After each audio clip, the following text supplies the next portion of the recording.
a curse is born. The killer's in this room. Chains. He wants us to cut through. Play Margaritaville. Excuse me? Play Margaritaville. I love that song. Darling, I think you're referring to my song Pina Colada Burg. This song I wrote 7.5 fucking years before Margaritaville was even on the map. Ah, you! I should have known it was you. Doesn't surprise me a bit, really. Dear McButton, who is it? I'm sure you think I'll go down without a fight, but it's not yet game, set. Hi, this is Carrie Whitman from Phantom of the Mall. You're listening to Hysteria Continues. And indeed you are. Welcome back to the Hysteria Continues. And this is episode 198, as we are pummeling towards our big 200th show. And what that will be, well, you'll find out. We'll be telling you fairly shortly. I think we've got something quite exciting for you, so hold on to your hats. But this time we are in a slightly more relaxed mode. We are off to a resort in the... where is it meant to be? It was meant to be in Costa Rica, wasn't it? It's like a Costa Rican island somewhere. Yeah, so for lots of drinks... It's Lanzarote, isn't it? Lanzarote. Well, lots of drinks, probably a few, imbibing a few herbal stuffs, and there's a serial killer on the loose in Club Dread from 2004. And this is Joseph's pick. So are you excited to be covering Club Dread? I am. I'm very excited. But did you know that you're supposed to wear the sweater on luge duty, Justin? On booze duty? Just put the goddamn thing on. Yes, okay. Well, I have a different sweater for every occasion, for every different type of drink. So I might be some time. But Erik, does this fill you with dread? Well, we'll have to wait and see, won't you? Yes, indeed. Will I love it? Will I hate it? We will find out soon. And Nathan, are you looking for a little bit of downtime, a little bit of herbal relaxation? Yes, I like herbal relaxation. Yes, well, we know up your alley. Yeah. You like it up your alley. Nathan and I were just having a discussion off air about that and how I'm in a conundrum right now, but that's for a different podcast, for a different show, and I won't go into it. Okay, right. Well, the mystery continues. Hopefully I'm not going to. Basically I'm anti Coconut Pete right now. I'm out of weed, so there you go. Oh, okay. Well, that might mean you might turn into. Well, actually, no spoilers just yet, but that could be a plot point, couldn't it? Could be. So anyway, I just to warn you, I've got about 4 cats looking at me. We've just done the first Bix run, but we've got some late arrivals that are going to have to wait until we finish. So there might be some. The first what run? Bix biscuits. Oh, okay. Yeah. So they come in waves. So yeah, welcome to my life. Okay. I come in waves too. Oh dear. Ew. That's wasn't that? Yeah, that kind of reminds me of another. Is it a Scary Movie? Did that rather icky joke, didn't they? Yeah. Anal Paprika did as well. Well, of course. So, but he was in it. He would know. If anyone would know, yes. Getting a little spicy. So, before we get on to Club Dread and whether we enjoyed this mid-2000s slasher spoof, let's talk about what we've been watching recently. So, who to go first? Nathan, what have you been watching this week? I watched one on Netflix called Eli. I saw that as well. Oh, did you? It's about this kid who is like allergic to everything. He's kind of like the boy in the plastic bubble. So there's a doctor in this remote location that says she can cure him. So he ends up going with his mom and dad to this house that's very sealed off from everything else. And just a bunch of weird stuff starts happening. It's very ghosty, haunting kind of stuff. I really liked it. I mean, it's not fantastic or anything, but I mean, it was entertaining and it kept me interested throughout until the very end. So, I really enjoyed it. I thought everybody did a really good job in it. What did you think, Justin? I enjoyed it. I mean, I probably don't want to give away the what actually goes down in the movie because it's quite a new one. People might not have a chance to see it, but it's I appreciated the direction it went in. It kind of reminded me, it was that kind of, probably a bit spoilery, but it kind of had the similar feel to Brightburn. It kind of went in that kind of direction. I enjoyed it. It was fairly slick. It possibly, I think it could have been a bit scarier. It could have been a little bit more out there. It felt more slightly like a fairy tale rather than a horror movie, if that makes sense. I could see that. Yeah. Because it was quite stylized, wasn't it? Because you've got this house where there's no other kids in there, and apart from maybe some ghostly apparitions, and it seems a bit almost, it's quite stylized. It's not kind of that realistic, apart from the bits at the beginning. But did you recognise who the mum was? No, I don't think I did. She was the female lead in your favourite British slasher movie, Eden Lake. Well, I mean, I like her. Yeah. What about you guys, Erik and Joseph? You seen Eli yet?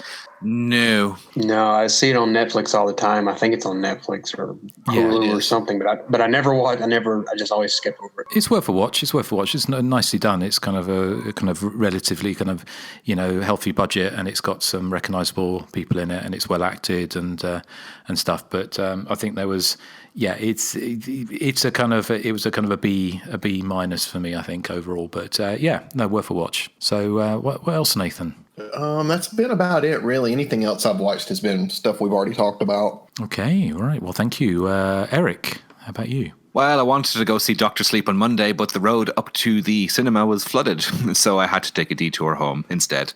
So I still haven't seen Dr. Sleep, although I am still kind of intrigued to see it, even though I think it's getting pretty decent reviews. But what I did watch was, instead, when I got home, I watched 47 Meters Down Uncaged. This is the sequel this year to 47 Meters Down. The original now I really quite enjoyed. This one is from the same director as the original feature, which is Johannes Roberts, who, when I looked into his back catalogue, he also did Storage 24. He did F, which we've discussed before, and The Strangers Pray at Night he did. So he's got a pretty decent CV. And this one's pretty entertaining too. It doesn't reinvent the wheel or anything. It's about a quartet of teens who go scuba diving in an underwater archaeological site. So it's full of sort of nooks and crannies for the sharks to hide in. And it's got kind of an eerie feel because it's got these ancient statues, which, and it's all set in sort of darkness. So it's a really decent setting. And it has a few surprises up its sleeve about who lives or dies. It possibly relies a little too much on that famous jump scare or that famous surprise moment in Deep Blue Sea involving Samuel L. Jackson, if you know what I mean, that bit. And spoiler alert, if you don't know what I mean, it's where a major character gets killed off in mid-speech, which I thought was quite interesting in this one. It gets progressively more ludicrous as it goes along, but that's not necessarily a bad thing. I thought it was quite enjoyable without necessarily being essential. I don't know if any of you guys have caught it yet. Have you? No, but Erik, have you seen Storage 24? I did, yes, years ago. I thought it was quite good. I did too. I mean, I read a lot of bad reviews for it, but I thought the monster design was good. The setting was good. It was just a fun little movie. Yeah. Strangers Pray at Night, I liked that one, but for some reason I just don't really remember anything about it, so I need to rewatch it. I'm the same. I can't really. Yeah. Oh, I love that one so much, more than the first. Yeah, the first has that Eden Lake style ambiance to it that we don't like, Nathan. You're very right. Yes. Justin, you haven't seen it, no? No, not yet. It's kind of popped up in our box, but I've not watched it yet. It's worth a watch. It's kind of fun. The other thing I watched, believe it or not, is the Anaconda box set, which 88 Films have just brought out on Blu-ray.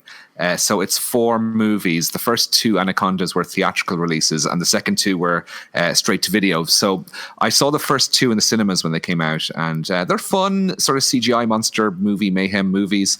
The CGI in the first one, which is 1997, the CGI on the Anaconda snake in it looks really dodgy now. I actually don't think it ever looked convincing even back in the day, but it's really dated quite badly. But I mean, it's a star-studded film. It's got like Jon Voight, Eric Stoltz, it's got J-Lo, Luke Wilson. So it doesn't skimp on the cast. To be honest, I think the phony CGI snake kind of adds to the charm because the film is so incredibly goofy.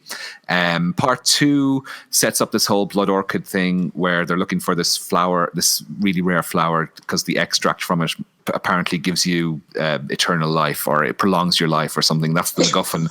And that's what they carry over into parts 3 and 4. Part 3 has the Hoff in it. And now these two were made for the direct-to-video market, shot back-to-back in Romania, as a lot of these kind of sequels were in the noughties. And they're actually surprisingly watchable, because I was approaching them with dread, going, oh, these are going to be dreadful. But they're quite gory. And considering that they were shot on a fraction of the budget of the first Anaconda, in the 10 years since, the CGI is a huge improvement over the original movie. I wouldn't say they're, again, 47 meters down, not an essential watch at all, but I found them quite diverting. But the box set as a whole, if you're a fan of even just the first Anaconda, I recommend it, because it's stuffed with extras, and you get the 3 sequels as bonuses.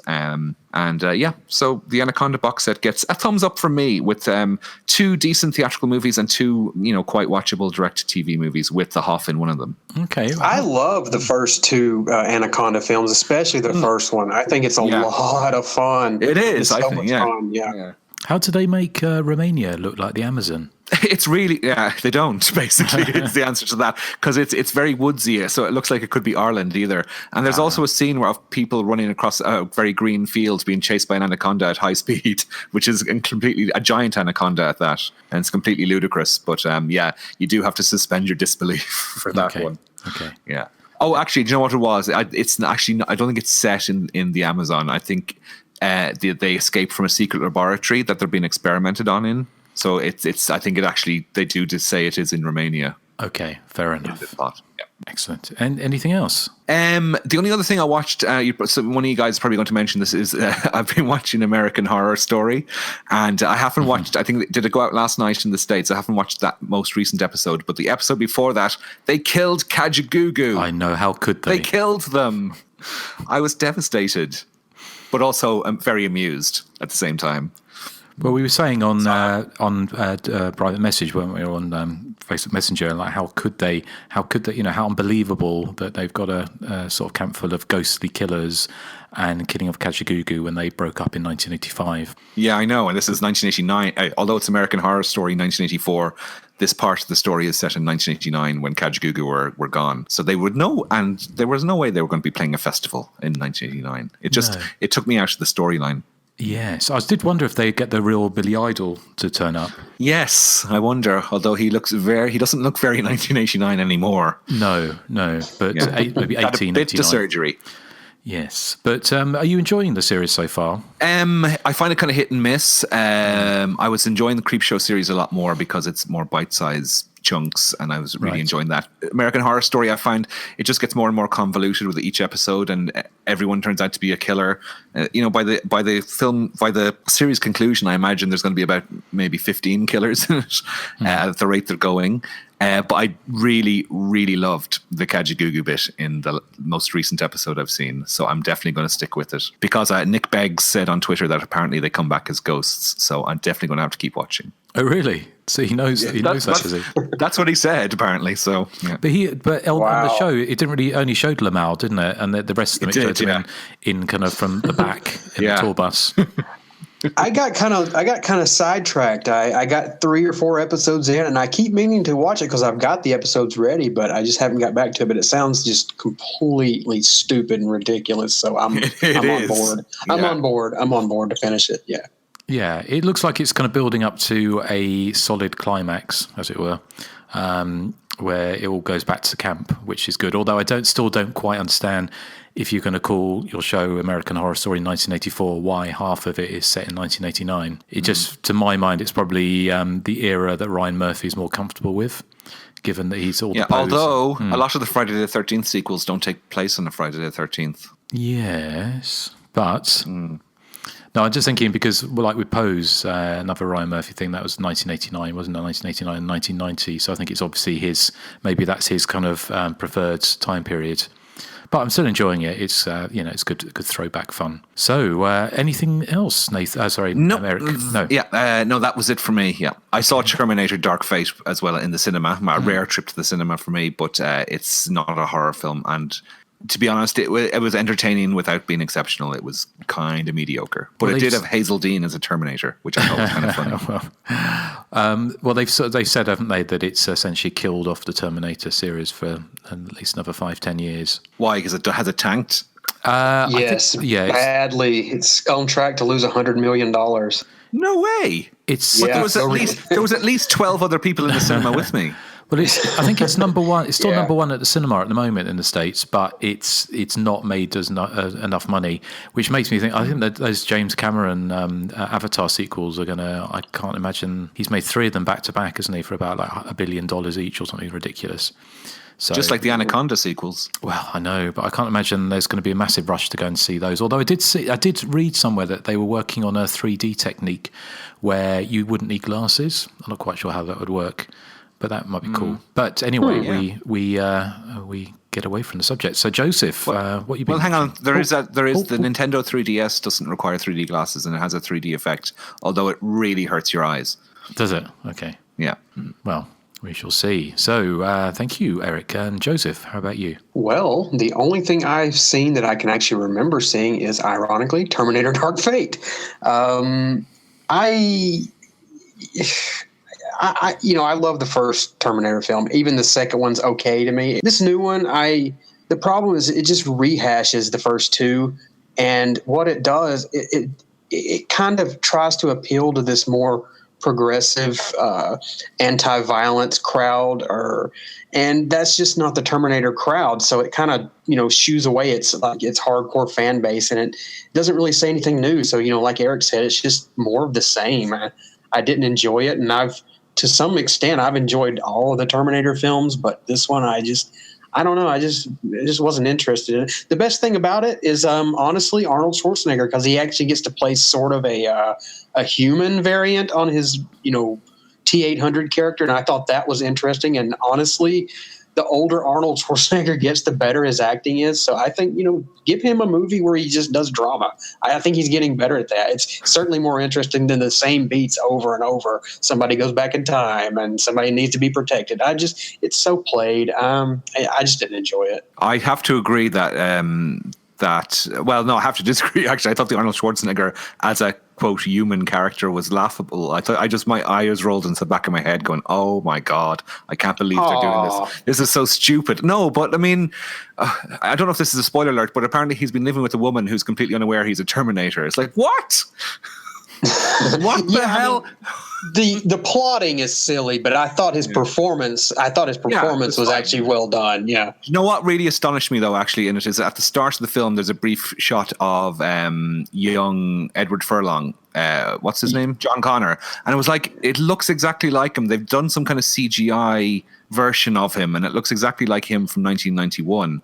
Which I thought was perfecting. Yeah, they're doing the same thing they did in Terminator Genesis, where they took Brett Azar. He's Arnold Schwarzenegger's like body double equivalent, bodybuilder equivalent, and they just digitally put Arnold Schwarzenegger's face, and they're getting really good at that technology. Yeah, and there's something going on now with James Dean, how they're going to resurrect him and put him in an entire movie. And I applaud the technology, and it looks great, and it's looking better every time, but it still kind of creeps me out, if I'm honest. Maybe they can do the same with Alice after she died and start to fight part 2. Well, I think they're going to do more and more, aren't they? I'm sure all those action stars are going to live on forever, aren't they? Like Arnie and Stallone, he'll be doing Rambo 42 in sort of 2099 or something. But yeah, there's all those kind of deep fakes, because there's all those deep fakes that we, you and I did, Joseph, of Erik and Nathan on Pornhub. Which, yeah, that was funny. That was funny, wasn't it? Hey. Yeah. Nathan, stand up for yourself. Well, I try, but I don't do a good job of it. Well, you do in those deep fakes. I don't know what that deep means, indeed. You certainly give a good job. Yeah, if you search for The Bear Up My Alley, you won't see.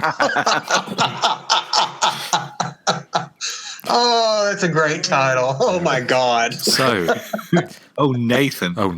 So, Joseph, I know. How could I have come up with that? How could I? That's one of the lines you've got in the movie. Joseph, is that everything you've seen?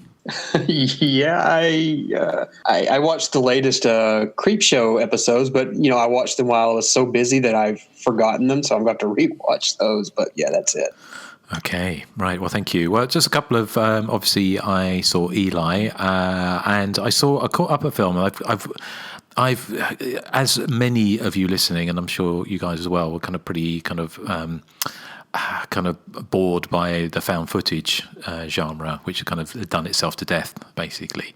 But I haven't seen any for a while, and there was a film that I'd kind of always I'd read about, and I'd sort of fancied seeing from 2011. It was an Australian movie, and I kind of wondered if it might have the kind of a bit of the kind of Lake Mungo magic. And it was a film called The Tunnel.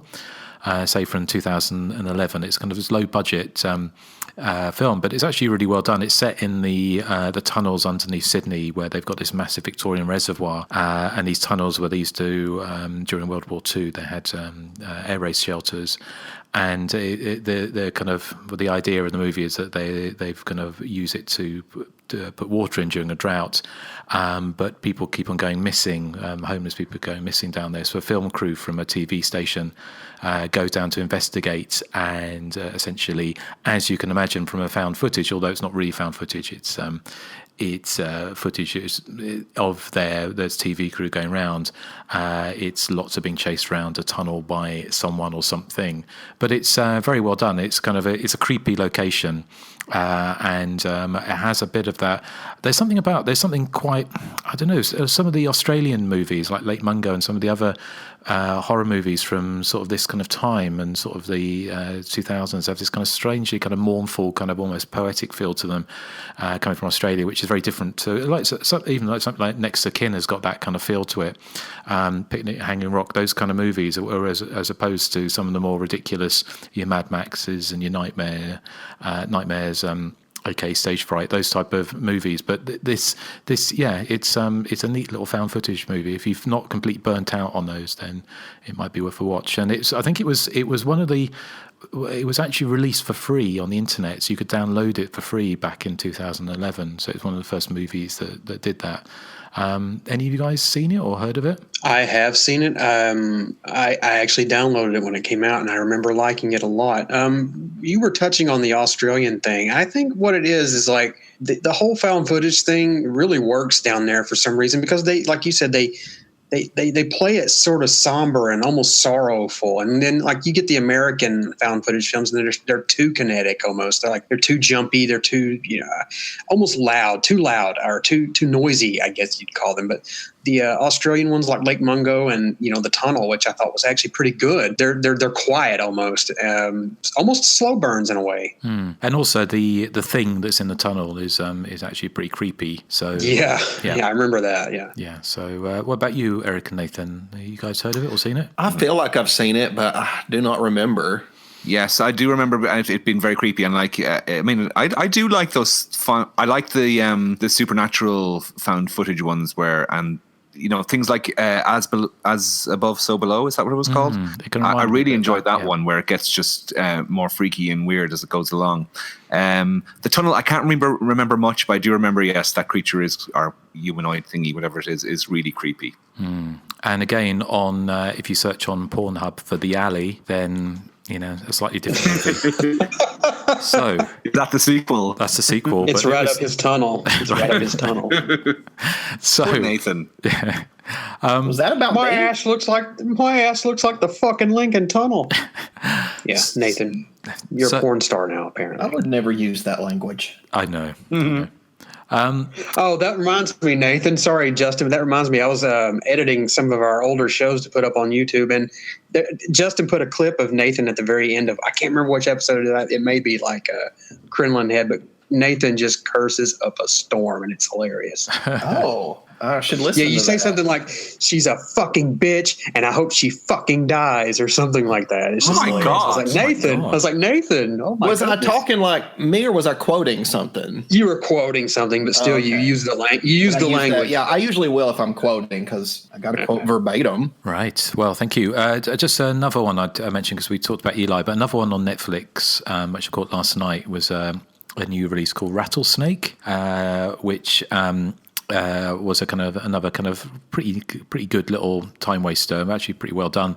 And it's about a woman and her young daughter driving across Texas, and the little girl gets bitten by a rattlesnake, and the woman, there's a trailer home out in this kind of desert, and the woman goes in there, and this kind of strange woman takes off little girl and says, I'll fix her, but we'll discuss the price later. And she does, but the price is that she has to kill someone before sunset to ensure that her daughter continues to live, basically a soul for a soul. So first of all, she's going around thinking it's completely balmy, but then she encounters dead people who've been had this curse before, and she comes to realise that she actually does have to kill somebody. So the rest of the movie is her going around trying to find a suitable person to kill to save her daughter.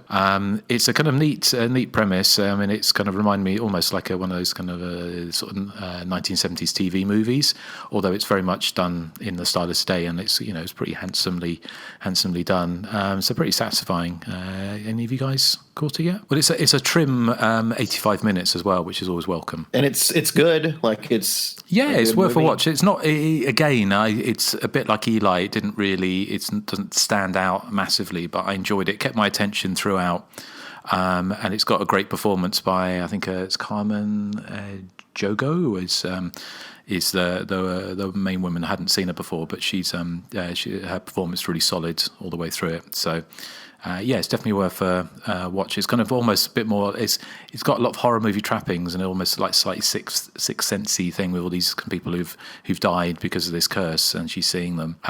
But it also kind of like more of a morality tale about would you kill someone to save your daughter type thing. Yeah, you would. Have you got to the daughter? No. Would you kill to save Chunky Kit? Sally, Jesse, and Raphael. Okay. You named your daughter Raphael? Yep. Is she a turtle? Yeah, she's a turtle. Yeah, they're all turtles. Right. They all have turtle heads. So, right. Okay. Well, one last thing I just will mention. I was very kindly sent a book recently by the author Stephen West, who, I don't know if you guys have heard of the Devil's Advocate series, which I think has been published in the UK. Yeah.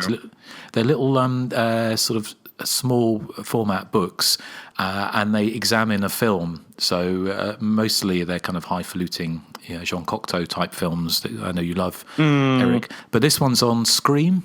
So it's kind of it's dissecting it. It's looking at it from a film history point of view, and also looking at its place in film history. And it's the 90s one or the 80s one? The 90s one. I can't imagine anyone published a book on Scream 1981 unless you had Publishing House, Nathan. But I would recommend. I've read most of it now, and it's really well done. It's kind of it talks about everything in situ. It talks about what's happening at the time, and it's especially interesting talking about in context with other movies like Heathers, which obviously came a fair while before, but especially films like Clueless, and talking about the kind of slightly nihilistic 90s teen sort of movement and that kind of the Doom generation type thing. But it kind of goes into, looks at all the films from before and in context some of the films that followed, and examines Wes Craven's kind of history and Kevin Williamson and everything. So it's a neat little book. So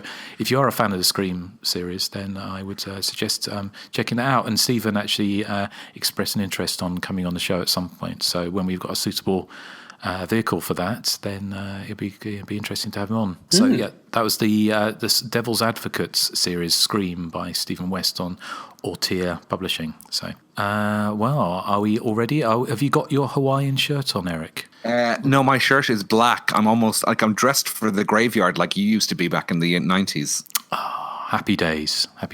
Yeah. Goth days. Well, I can't even remember what I was trying to think about. I know what you did. I still know what you did last summer. What was the question they got wrong in that? What was the capital of Brazil? Was it? That was right. Wasn't it? No. Yeah. Yes. Wasn't it Rio? She said Rio or something, didn't she? Or I can't remember. Yeah. It's been a while. Yes. Well, it just reminded me. It's almost like we need to get a question wrong and to get a holiday, and off we go, and then be killed off one by one. But this is our feature presentation. Broken Lizard is back. And this time, the crazy comedy team that brought you Super Troopers is taking you on a trip so outrageously fun, it's murder. Welcome to Coconut Pete's Pleasure Island, a booze-soaked vacation resort where high-spirited fun soon takes a deadly turn, leaving the island's hilariously inept staff to battle a machete-wielding maniac. Broken Lizard's Club Dread is a comedy to die for. Nathan and I saw Club Dread back when it premiered in theaters, and I remember thinking it was mildly diverting and harmless and didn't think much of it beyond that. But through one circumstance or another, Club Dread has somehow become a film I've seen quite a lot. It's a movie to me that sort of sneaks up on you with its jokes, rather than trying to, kind of elicit an uproar all at once. To be honest, I'd never really heard of Broken Lizard before Club Dread, and my familiarity with them now outside of this film is having, I've heard of the titles, I've seen bits and pieces here and there, but honestly, their films have not left much of an impression on me. But Club Dread is a little different for me. Like I said, the gags, they kind of sneak up on you with repeat viewings, and a lot of the humor, it really reminded me of someone's drunk uncle trying to recreate a Monty Python sketch, which in and of itself isn't necessarily funny, but you kind of laugh at the audaciousness. I love the campfire ghost story with the double tuck reveal. The funniest bit of that story is that the Dave character, he's telling this story about this guy who, I think it's probably a nod to Terror Train. He goes off to have sex with some girl, and he ends up with his dick chopped off. And it's one of those campfire things you've seen in The Burning or Friday the 13th Part 2. But he's telling the story, it's all serious, and he says that with an absolute great deadpan, from that day forward, Phil Coletti was forever known as Machete Phil, not Machete Coletti, because that would make sense. I love that bit. I laughed out loud at that. I also love the bit with Lars and Jenny hiding in the shower from the killer, and what is probably the film's truly great laugh out loud moment with the bloody towel, and then Lars's response after it hits him in the face. Of course, you have the late and great Bill Paxton stealing every single scene he's in as Coconut Pete, and I think his comic timing is just so lovable. But for me, I think the film's ace in the hole is the Putman character. He's played by the director, Jay Chandrasekhar. He's this kind of like walking sad sack with a terrible British accent. And I imagine he would drive a few people crazy in this day and age with his whole woe is me, no women want to be with me, it must be them shtick.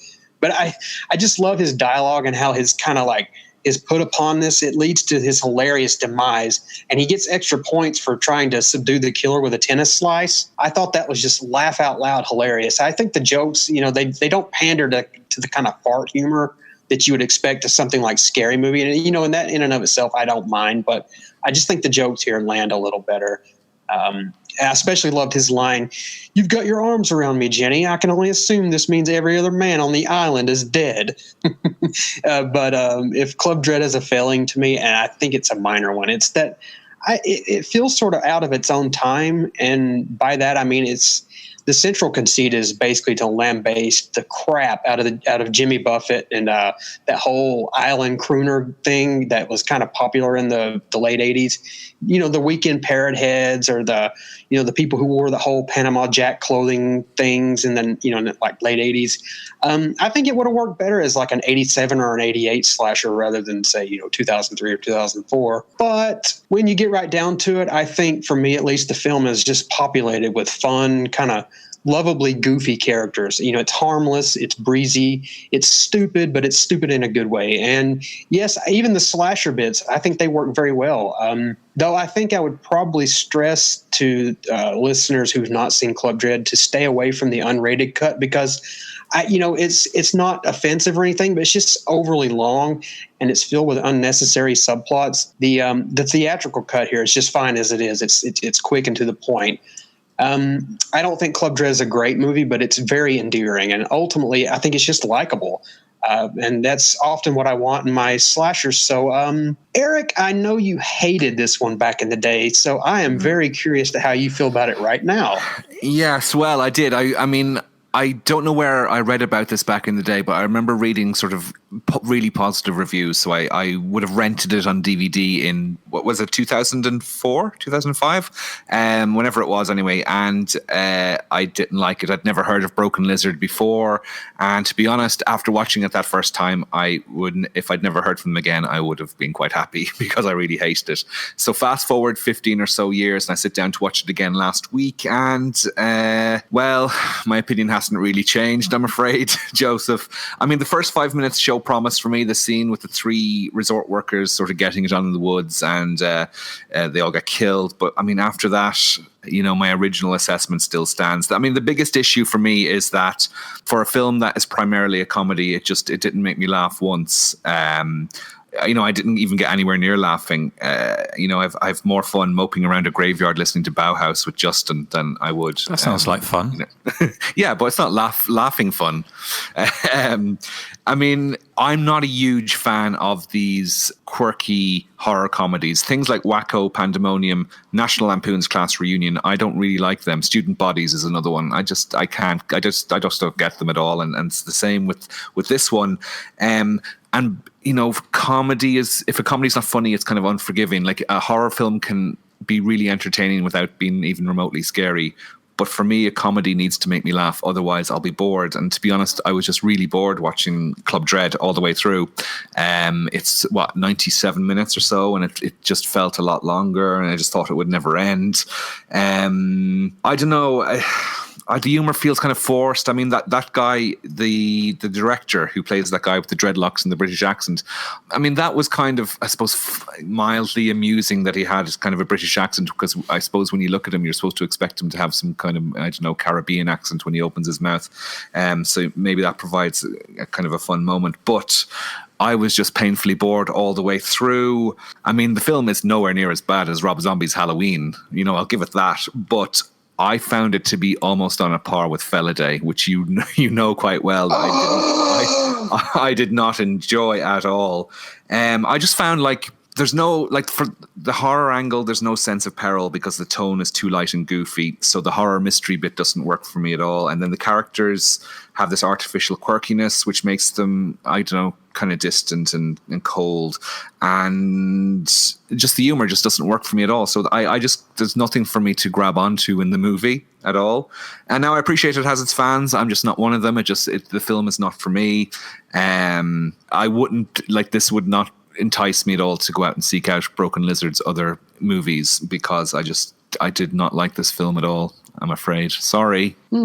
Perhaps not too controversial when we get to the listener portion of the show, but Nathan, what do you think of Club Dread? I already know, but let's hear it. Oh, well, I'm a huge fan of Club Dread. I find it to be pretty funny myself. I do love the Putman character. I especially love the scene where Lars and Jenny are hiding in the shower and Putman is getting killed, and he could easily just say who the killer is, but he just goes, "Oh, you. I might have known it was you.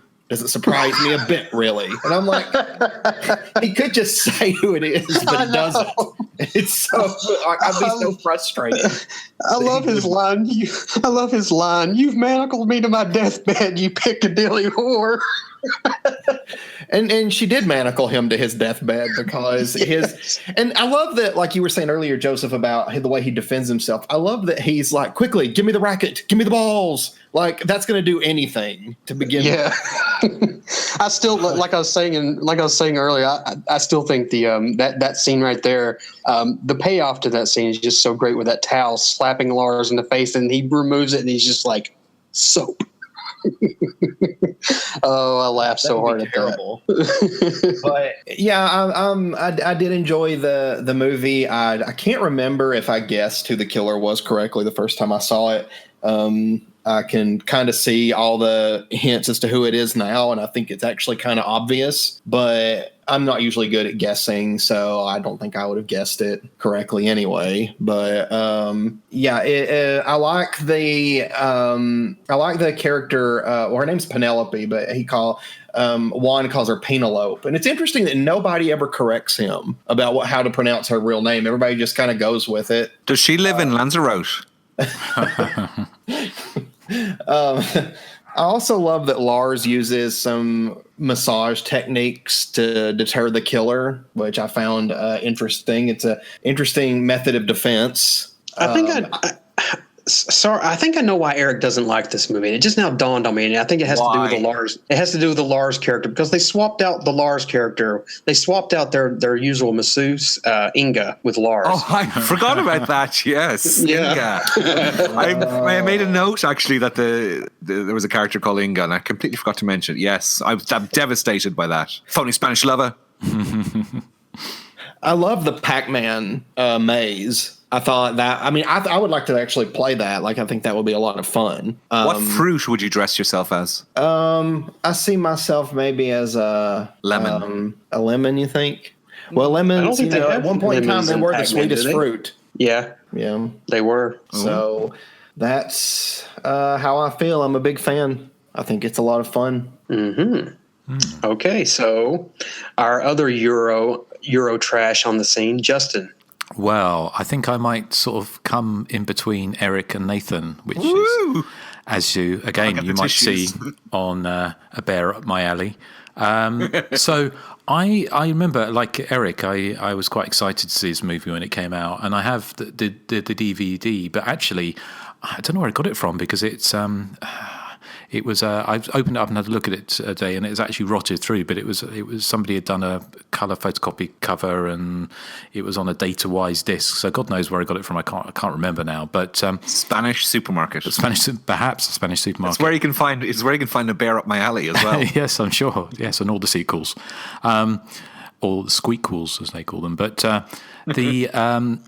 Yeah, I kind of remember being a bit disappointed with this because I was hoping it was going to be, I don't know what I was kind of hoping it would be. I was mortified by Scary Movie, as I've said time and time again at the cinema, and so I never watched any sequels. So that really wasn't up my alley, that kind of thing at all. And I agree with Erik. A lot of those kind of slasher spoofs, I find I don't return to them very often. And I did a commentary for Student Bodies for 88 Films a while back, and I enjoyed that movie. But again, I think they're of its time. They're not. You can watch a film like Airplane, and it's still funny. But sometimes those slasher spoofs, there's something that's fear is a more innate, something we share more. You know, you can watch a scary movie from 1980 and still find it scary, but sometimes a comedy from 1980, sometimes the culturally things have moved on, so it may not kind of resonate in the same way or be as funny. But onto Club Dread, I remember watching it and thinking, I don't know what I was expecting from it. I didn't know Who Broken Lizard were. I've never seen any of their movies. I've never seen any of them since. So I kind of went into it fresh. So this time when I watched it with some trepidation because I was thinking, I'm not really sure. And to be honest, I like the opening a bit when you've got the kind of triple murder.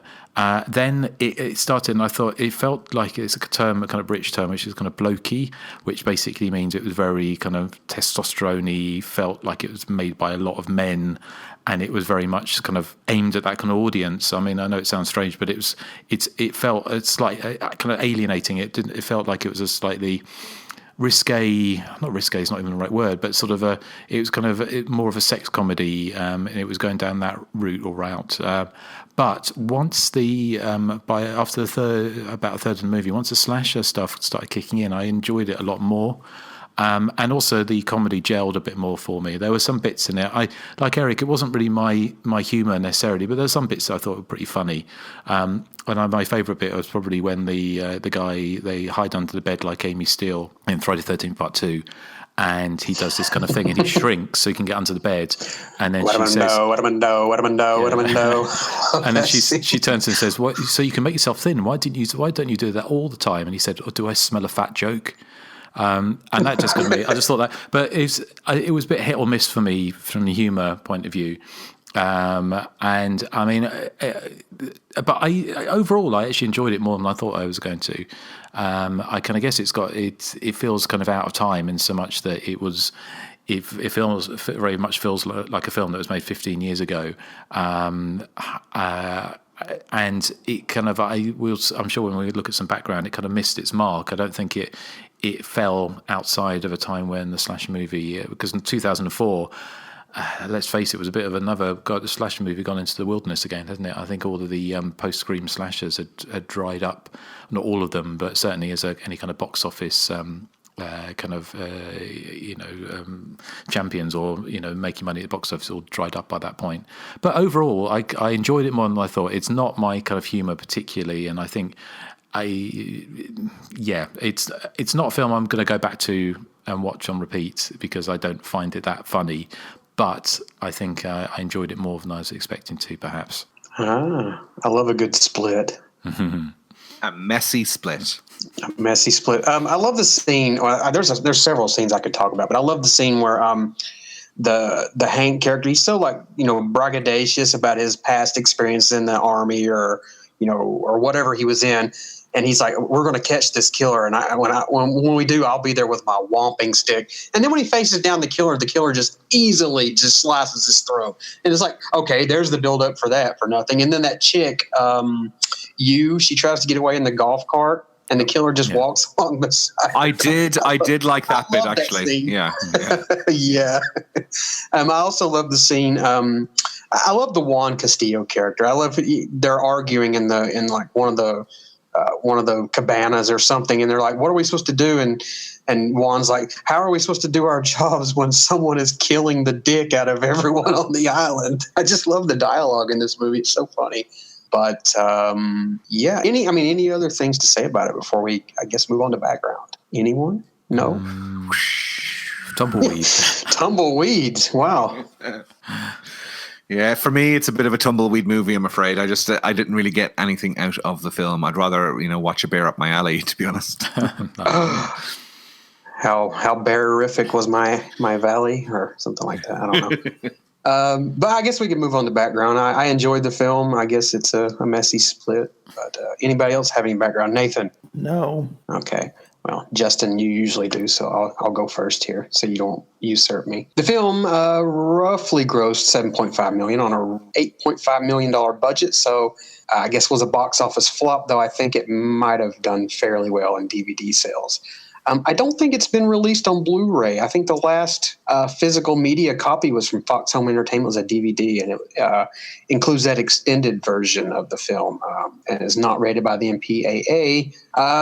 It includes 2 Broken Lizard audio commentaries and 15 minutes of deleted and alternate scenes with optional commentary. The disc also contains a Fox inside look at Alien vs. Predator, a soundtrack spot, and 2 theatrical trailers for The Ringer and Club Dread. On one of the disc's commentary tracks, the filmmakers state that they screened the film for Jimmy Buffett, who was so amused that he requested permission to sing some of the film's songs on one of his live tours. Roger Ebert, who typically does not like slasher films, gave this film 2.5 stars. He said, "Do I recommend this movie or not? I'm at a loss to say. It is what it is. Criticism is irrelevant. Why are you even reading a review of Club Dread? You've seen the TV ads and you already know A, you won't miss it, or B, not in a million years. There will be better movies playing in the same theater, even if it is a duplex theater. But on the other hand, there's something to be said for goofiness without apology by broken lizards who just want to have fun." In another DVD commentary, it's explained that the line, "How many of you know that he was uncircumcised and smelled of oranges?" was a line they included in the script just to see if anyone was really reading the script before it was greenlit. You'll like this, Eric. The translation of Steve Lemmy's character, Juan Castillo, it's John Castle, which was Patrick Swayze's character's name in Dirty Dancing. Kevin, Johnny Castle, yeah. Yeah, Lemmy and Kevin Heffernan, who plays Large, they're huge Patrick Swayze fans. Okay, well then it's an 8 out of 10 movie now for me now. During the campfire scene, the cast tells the story, like I mentioned before. They tell a story of a former employee being tricked into having sex with a female corpse and going insane. This closely resembles the backstory of the killer in the movie Terror Train, which we did a commentary for not too long ago. Bill Paxton was obviously great. I love Bill Paxton pound for pound. He's not the greatest actor, but he was probably my favorite actor. I mean, the guy was just so likable. And when he died, I don't really get hung up on celebrity deaths all that much, but when he died, boy, that was a gut punch. But Bill Paxton, I mean, everyone knows who he is. What a lot of people may not know about Bill Paxton, he was in an 80s new wave band called Martini Ranch. They did one album. They did one album. They did a couple of videos directed by James Cameron, and they had everybody you can think of associated with James Cameron in those videos. Linda Hamilton, Rick Rossovich, even James Cameron. I think he may have made a cameo in some of those videos, but just fun kind of, synthy, new wavy pop stuff Bill Paxton did in the late 80s before he, hung it up and just became a full-time actor. I think that's all I have. Eric, Justin, do you guys have anything? No. Justin, do you have anything? I have a few bits, yes. I had a look back at some of the kind of the sort of box office stuff around, and you mentioned about the film kind of essentially was a bit of a flop, and it seems to be with kind of slasher movies when they not re-release them, but they do versions. It seems like there's a kind of like a curve, like almost like a wave in the slasher movies, either going to be in vogue or it's not. And if you miss it, like they did with this, or Scream 4 was a box office disappointment, even though they're going to do another Scream movie, which I thought the TV series would probably killed that off, but obviously not. But the thing that made me laugh, it was said that on, I think it's thenumbers.com, and for that weekend when the film came out, and to quote, it says, on an interesting note, over at Metacritic, Club Dread was the highest rated new film of the weekend, beating The Passion of the Christ by 1 point, which I thought was quite funny. I think we mentioned the film was set in Costa Rica, but it's actually filmed in Mexico. The only other thing I have, because I did find the Roger Ebert review, which you've mentioned, but I've got a little quote here from the New York Times review, and it said it mentioned something we hadn't made a connection with. It says the film draws on a popular subgenre of the 1950s and early 1960s, the monster in paradise, in which various unconvincing beings invade tropical resorts full of scantily clad women and men who love them. The hilarious 1964 Monster at Camp Sunshine upped the ante by being set in a nudist camp. Mr. Chandranaska's direction is casual to the point of carelessness, but he does give the film a friendly, convivial atmosphere, that contradicts and sometimes overcomes its frequently cruel humour. In short, this is another film that looks like it was more fun to make than it is to sit through. So that was a review from the New York Times. So I can't remember when Psycho Beach Party came out. I don't know if that was the kind of same time. Wasn't that 2000 or 2001, Nathan? I know you're a big fan of that movie. Maybe it's 2001. Yeah, it was early 2000s. I don't remember exactly which year, though. It has that thing, because I'm trying to think, actually, can you think of a slasher movie, classic slasher movie set on a beach in this kind of locale?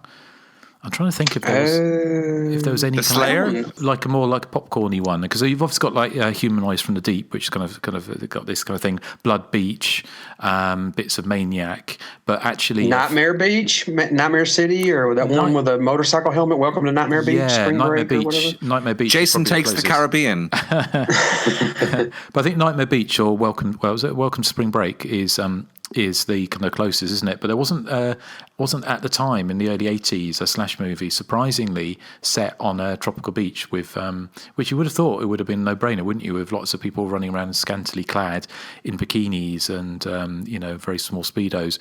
It would have been a shoe-in, because you had lots of those kind of Jaws rip-offs and all those kind of films that kind of had those kind of set around resorts. So and there was, I've never seen it. Has anyone seen Claws, which has got John Fury from Friday the 13th Part 2, the giant crab movie? No. But I was in Florida about 7 years ago, and I was in some kind of like souvenir shop at this restaurant, and they had like it was a Jaws spoof. But it was Claws. It was like the Jaws poster, but with a giant crab. And I used to have that. It was like a little placard I bought for like $1. But I remember that. Yeah, I haven't seen the movie though. I have seen the movie. It's quite good fun. It came out on Blu-ray a couple of years ago, I think, and it's quite bad, but it's a great sort of bad early 80s monster movie. I think based on the I'm not Sean Hudson, who did maybe it was the Crabs movies.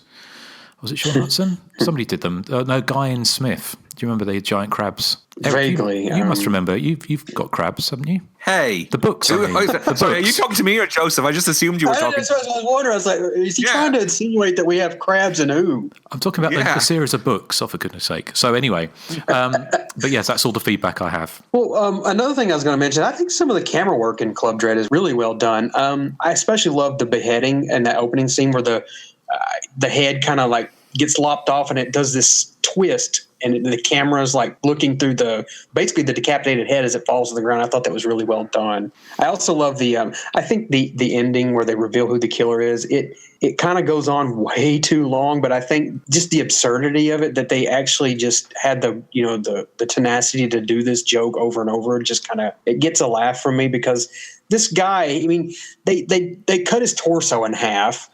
He gets stabbed like 100 times. He gets like beaten with a boat propeller, and nothing hurts him. He just keeps coming back. That was. I mean, it kind of really goes over the top, but I kind of guess that's to be expected, isn't it? But it kind of reminded. I wonder if that was inspired by the end of the Mutilator. It could be. Because do you know if the people from Broken Lizard were big slash movie fans, or it was just? Oh yeah, especially Kevin Heffernan, who played Lars. Him and Steve. God, what's that guy's name? The guy who plays Sam, the killer. I can never remember his name. They actually wrote a treatment for a Halloween sequel that never got picked up. I used to have the PDF. I don't remember what happened to it, though. Okay. Well, the other thing I was going to mention, which of course we forgot to mention, was that Bill Paxton was also kind of slash movie royalty, wasn't he? Because he was in what was in Night Warning, wasn't he? Mortuary. Yes, Deadly, he skips through the graveyard like a little girl. He was also in that. Wasn't he also in that made-for-TV one with the guy from Chips? Deadly Lessons. Lessons. Yeah. Wasn't he in that? Yeah, he was. I think so. Mm-hmm. Yeah, so he was before he got hit paid with James Cameron and was in sort of Aliens and Terminator. He was he was skipping through the graveyard in Mortuary and stuff. So yeah. Yeah, he's one of those actors like you just expected him to live forever, and he's just like the everyman guy you expected to see in every movie, and then wow, when he died, that was just like a shock. Not to bring the show down even more, but depressed now. Yeah, but no, I do. I am a Bill Paxton fan. I think he's great in all those things. I mean, there's so much more to him than his iconic role in Aliens. Yeah. Yeah. Mm-hmm. Yeah. So, okay, well, I guess that was Camp Dread, wasn't it? Although, of course, we have a couple of things coming up. Club Dread. It's so memorable, I can't even get the name right, but that's not unusual for me, is it? So, well, what's the name of that movie that Nathan likes set in the bowling alley? What, the Gutterballs? Sweet Psycho. It's not 16. That one. 16. No, Super Psycho. Sweet 16. No, name it, Justin. Come on. It's got Linnea Quigley in it, I think, isn't it? Oh, yes. Do you mean slime balls in the Girl-orama? He's already got it wrong. First word he got wrong. What was it again? I can't remember now. Something Super Sorority Bowl babes in the slime ball bolorama. Yes, thank you. Yes. Oh, Justin. Oh, God. It's such an easy title to remember, Justin. No, it just slips off the tongue. So, well... I bet you're used to that. Laugh. Well, before we get on to the joke of the week, I think have you chosen some listener feedback on this particular film? Yes, I have. From our social media platforms, 67% of our audience enjoyed Club Dread and 33% did not enjoy it. So those are pretty decent numbers. Our listener of the week who liked the film on Instagram is JB Horror. He says, caught this one while it was in theaters and I wasn't sure what to make of it at first. Odd, considering I'm a big fan of Super Troopers and especially slasher movies, of course. Hell, I even love a lot of what you'd consider Nathan-level slasher flicks. But after giving Club Dread a second watch, I found it to be a lot more enjoyable than most slasher spoofs. And our listener of the week who did not like this film is Chloe Silhouette on Twitter. And she said, or I guess it's a she, says, awful. Sorry to assume your gender there. Awful, not funny or scary, and it was gone from my brain 10 minutes after the credits rolled. Skip it. Sounds like Erik. Yep, I am Chloe Silhouette. Yeah, I was really hoping Erik would have come around on this one, but I'm afraid he didn't. Sorry. Oh, well, that's no big deal. And that's all the feedback portion of the show.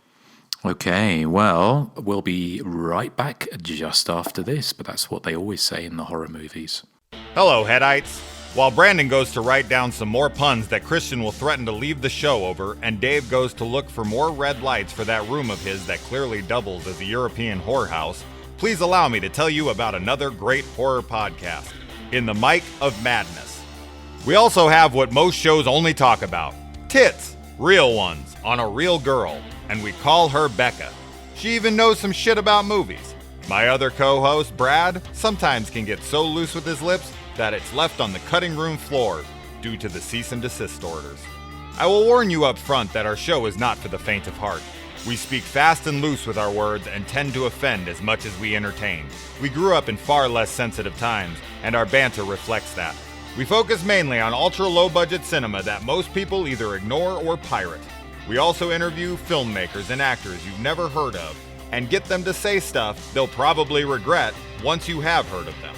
So come on over and join the fun at In the Mic of Madness, where overlooked films get their fair shake. Everybody dies. Horrible horror reviews for a horrible horror world. My name is fucking Dave, the new face of horror movie reviews. Check out facebook.com/everybodydieshorribly for more info. Hey, I'm gonna fuck you, man! What's wrong with you? Look at you, you got a boner! God damn it. Shut up! Everybody dies.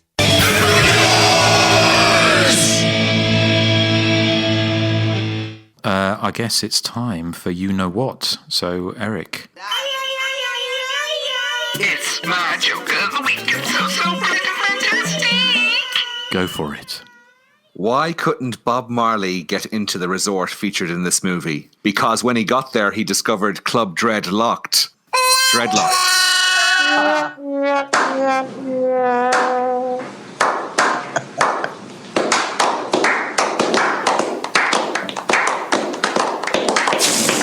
Thank you very much. Are you here all week? Yep, all week. I enjoyed that one, Erik. Thank you, Joseph. Although I find it ironic that the funny man of the show hated this movie. Yeah, well, my humor, I guess, is a little bit more sophisticated than what was delivered in Club Dread. I'm highbrow. If you believe that, believe so anything. Sophisticated. Yeah, and eating a curly whirly. How sophisticated. Yep. So, Erik, you have some feedback for us, don't you? I've got a huge one here in my hand. Okay. Well, let's whip it out. And so this is Declan Gallagher's big one. He says, "Wow, guys, has it really been 200 episodes? I still remember the days when there were only 18 episodes, and I listened to them so much I can still practically recite them by heart. I can't believe you've been in my my ears." For nearly a decade now. Your dulcet tones have followed me through college to Los Angeles and now to New York. When I turn on one of your episodes, it's like a full body Xanax. Everything will be all right. Although I have never met you, I have such a deep love for each of you. What you guys do truly means a lot. Ooh. It's a thrill to see how far you've all come. even Erik. Ooh. We have seen you grow from wonky sound to crisp quality, and now you even have commercials.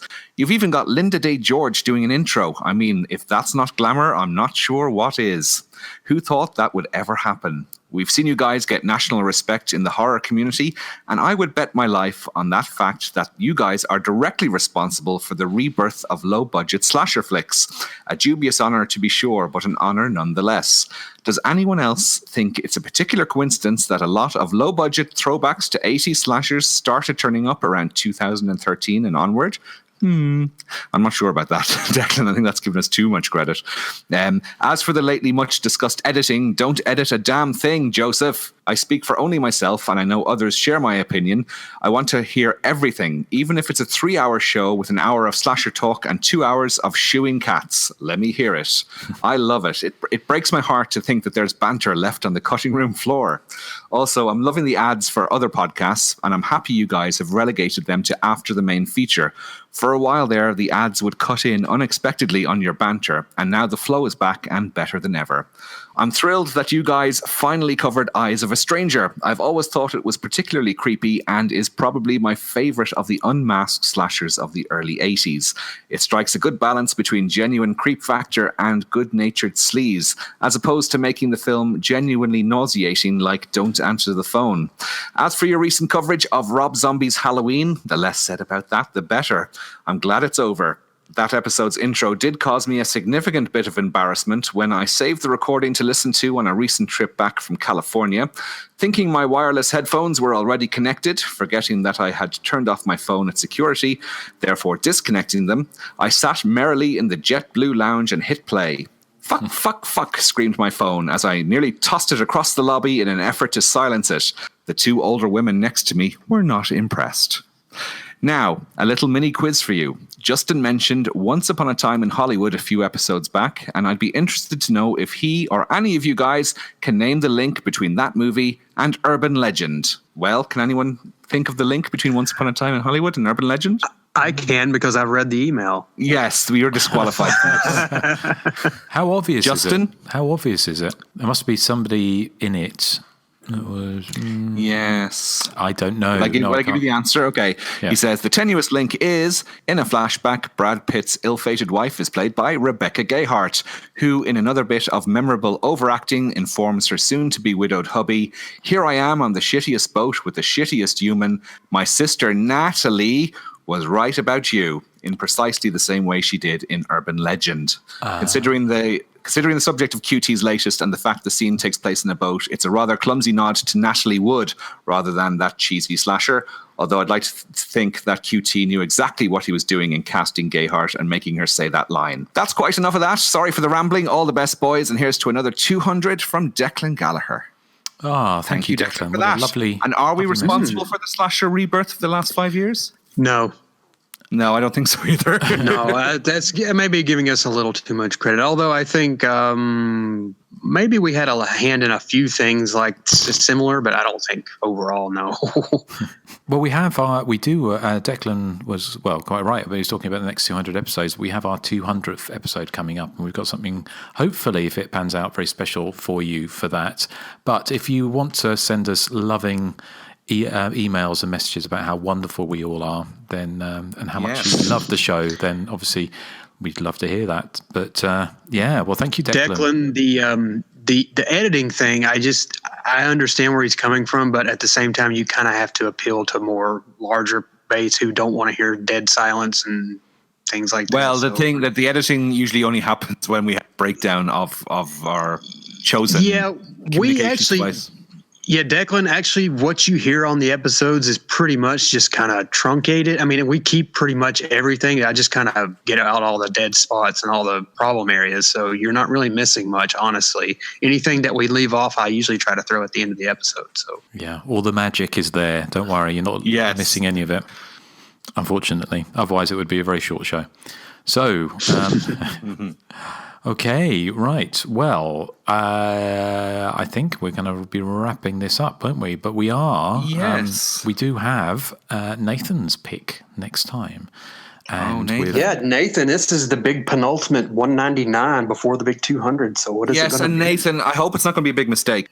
I like that pun, by the way. Thank you. Thank you very much. Well, I mean, the important thing to remember is the Bradleys won't be leaving home ever. And it's Home Sweet Home.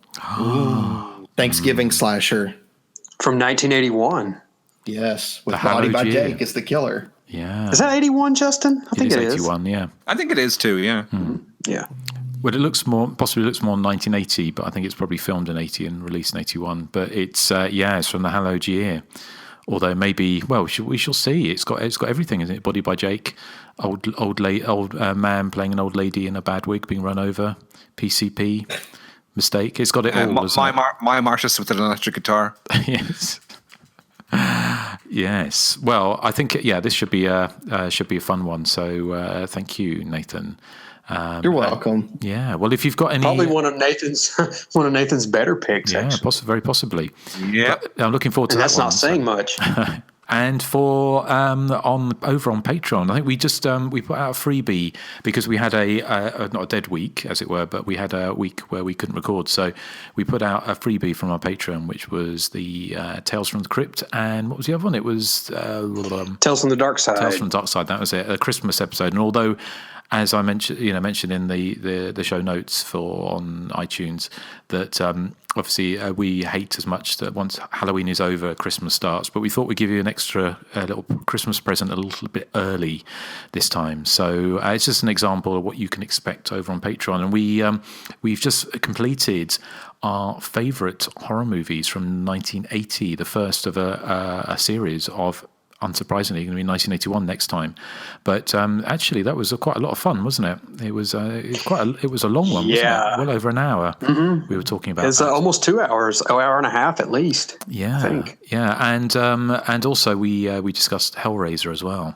So that was interesting. So we're we're still keeping it horror mostly, and it's our favourite horror picks from the 1980, and some of them there's a few slashers in there, but we tried to keep away from the ones we already talked about. But yeah, some interesting discussions. So if you would like to support us on Patreon, then we'd love you long time. So, but yeah, we're back in 1981 this coming month, and also what are we discussing? What's our next Patreon? Well, I mean, we got so much. I kind of lost track, but I know we're doing top 3 horrors from 1981. We're doing Silver Bullet. I think that's as far as we've gotten so far. Yes. Okay. Yeah.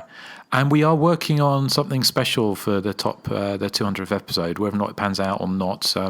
We have, we've been contacted about a film, which is, let's put it this way. It's a film that a lot of people have wanted to see, but not many people have. So I'll leave that there for you. We have seen it, actually, so hopefully we can talk about it. Yes, yeah. So, more when we have it, but we're not quite sure if we can go public with it yet. But yes, I can promise you it'll be a good time had by all, which is another one of Eric's movies on Pornhub. Oi, how do you know what Pornhub is? I just read about it in the news. Oh, God. So, okay. Well, what are we playing out with, Joseph? Well, I was probably going to play more Coconut Pete songs, but I think I'm going to do that and throw in a Martini Ranch just for Bill Paxton because I love Bill Paxton. Ah, good idea. Okay. Right. Okay. Well, this has been fun. Arguably more fun than the movie, but there you go. Okay. Well, thank you for listening. You're breaking my heart here. Thank you for listening to The Hysteria Continues, and next time we'll see you for Thanksgiving with Home Sweet Home. So say goodbye to the good people. Bye. Bye. Goodbye. Quit your bickering. Hoist another glass in pina colada.